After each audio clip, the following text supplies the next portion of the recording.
Tens planos para este fim de semana? Tenho.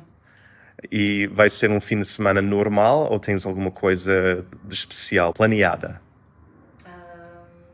Tenho um concerto no domingo. Um concerto? Sim, vou ver Dave Matthews. Eu também queria, mas decidimos não comprar bilhetes por causa do Dia da Mãe. Então, Então, vamos passar o dia com a mãe do Rui. ok. Há muitos bilhetes disponíveis. Sim, mas depois temos que arranjar babysitter e não vamos pedir a mãe do Rui para fazer isso no Dia da Mãe, não é? Qual é a tua música preferida dos Dave Matthews? Tem várias, mas eu confesso que estou muito desatualizada com o último álbum. Pois, eles têm Então, muitos álbuns mais recentes. há um álbum de 2023 que eu praticamente não ouvi. Eles mudaram do saxofonista há uns anos, acho eu. Acho que o outro faleceu, Ok. se não me engano.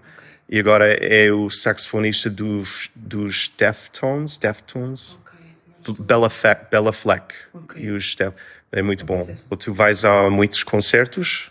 Não tenho ido tantos quanto gostaria, mas agora surgiu a oportunidade e vou.